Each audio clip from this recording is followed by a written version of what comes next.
नमस्कार दोस्तों। एक ऐसी डील जिसे दुनिया ने सबसे बड़ी भूल कहा, एक ऐसा फैसला जिसने एक साम्राज्य को कमजोर कर दिया और एक नए सुपर पावर को जन्म दिया। साल था 1867। बर्फ से ढकी अनजान जमीनें और समुंदर के नीचे छुपा बेशुमार तेल का खजाना। रूस के पास सब कुछ था, फिर भी एक शाम एक दस्तखत के बाद सब कुछ हाथ से फिसल गया। पर सवाल ये है कि क्यों? आखिर क्यों? इतिहास के उस मोड़ पर रूस ऐसा कौन सा दबाव झेल रहा था कि उसे अपनी इतनी कीमती जमीन बेचनी पड़ी? क्या रूस को किसी अदृश्य दुश्मन ने झुका दिया था, या फिर यह एक सुनियोजित चाल थी, या फिर कोई ऐसा राज था जिसे दुनिया से छुपाया गया है? आज हम परत दर परत उस रहस्यमयी कहानी को खोलेंगे जिसने एक ओर अमेरिका को समृद्ध बना दिया तो वहीं दूसरी ओर रूस को पछतावे की आग में झोंक दिया था। जब हम आज के अलास्का को देखते हैं तो बर्फ से ढके पहाड़, घने जंगल, विशाल ग्लेशियर और सैकड़ों नदियां, तो लगता है यह धरती सदा से वीरान और सुनसान रही होगी। लेकिन सच तो यह है कि अलास्का की कहानी हजारों साल पुरानी है। हजारों साल पहले एशिया से कुछ जनजातियां बर्फीले रास्तों से चलते हुए इस क्षेत्र में आ पहुंची। यह लोग बर्फीले तूफान से लड़ते हुए, जानवरों का शिकार करते हुए कठिन जीवन जीने लगे। धीरे धीरे यह एक समृद्ध प्राकृतिक क्षेत्र बन गया जहां विशाल जंगल, बर्फीली चोटियां और भरपूर जानवर थे। 18वीं सदी तक यूरोप के बड़े बड़े देशों ने समुद्री रास्तों से नए इलाकों को खोजने की दौड़ शुरू कर दी थी। इसी दौरान रशियन एम्पायर पर शासन शुरू होता है पीटर दी ग्रेट का।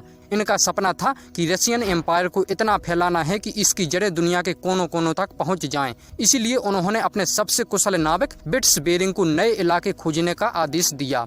बेरिंग अपने दल के साथ सफर पर निकले, लेकिन यह यात्रा आसान नहीं थी। ठंडी हवाएं, ऊंची लहरें और महीनों तक चलने वाला सफर, यह किसी परीक्षा से कम नहीं था।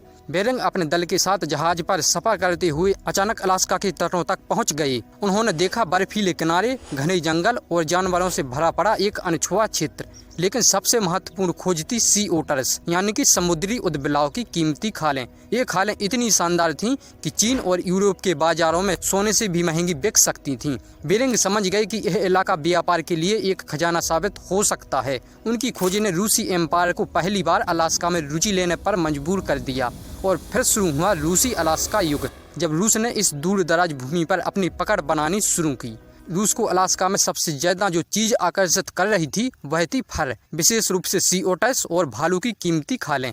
फर व्यापार का सुनहरा मौका देखकर रूसी व्यापारियों ने छोटे छोटे केंद्र स्थापित करना शुरू कर दिए और धीरे धीरे वहां किले, चर्च और व्यापारिक बस्तियां बसाने लगे। पर यह इतना आसान नहीं था, क्योंकि मौसम बर्फीला और खतरनाक था और स्थानीय जनजातियां हर समय संघर्ष के लिए तैयार रहती थीं।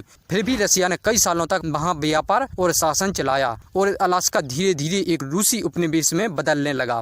फिर 1799 में जार पोल प्रथम ने रूसी अमेरिकन कंपनी बनाई और इसे अलास्का पर पूर्ण अधिकार दे दिया। यह कंपनी वहां की पूरी अर्थव्यवस्था, प्रशासन और व्यापार को नियंत्रण करने लगी। साल 1821 में रूस ने एक आधिकारिक घोषणा जारी की। इसके अनुसार रूसी तटों और द्वीपों के 100 मील यानी 185 किलोमीटर के दायरे के अंदर किसी भी विदेशी जहाज को प्रवेश करने की अनुमति नहीं दी गई थी। अमेरिका और ब्रिटेन दोनों ने इस पर कड़ा विरोध जताया।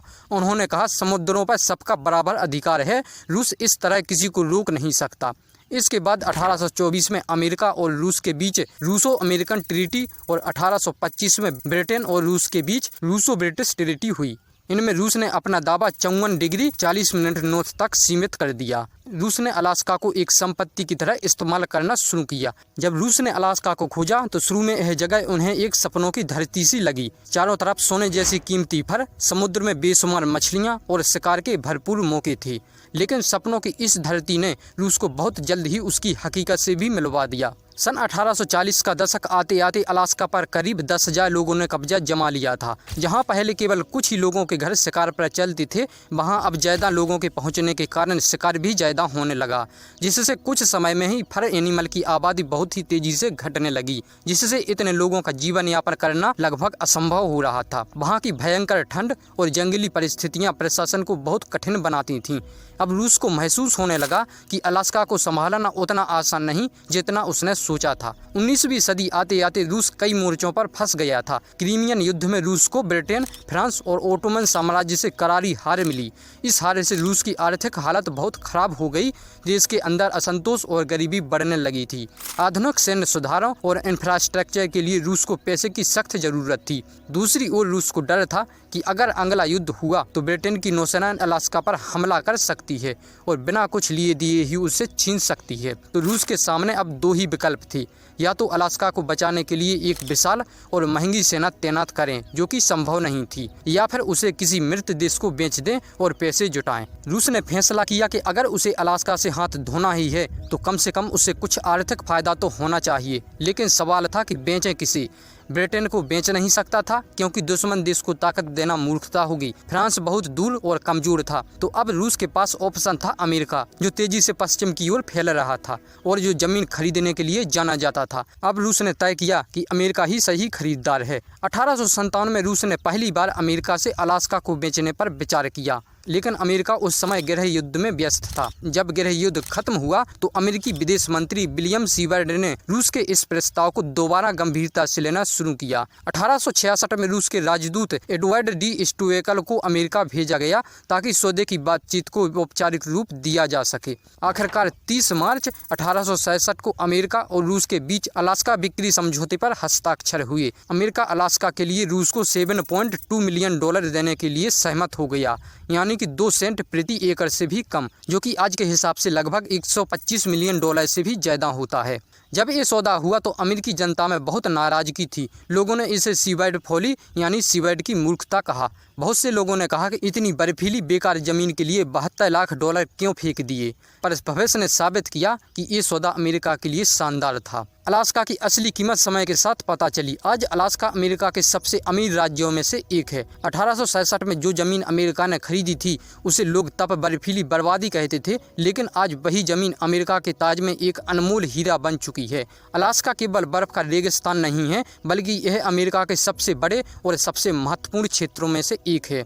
अलास्का के पेट्रोलियम रिजर्व, सोने की खदानें, प्राकृतिक गैस और खनिज भंडार अमेरिका के ऊर्जा क्षेत्र की रीढ़ बन चुके हैं। अलास्का केवल संसाधनों के लिए ही नहीं बल्कि सुरक्षा के लिहाज से भी बेहद अहम है। यहाँ के एयरबेस और सैन्य ठिकाने आज अमेरिका के डिफेंस सिस्टम का अहम हिस्सा हैं। इतिहास में कई फैसले उस समय के हालातों को देखकर लिए जाते हैं, पर भविष्य में वही फैसले अमूल्य और दुखद साबित हो सकते हैं।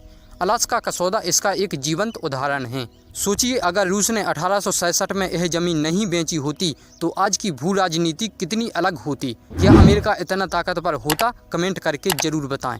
धन्यवाद।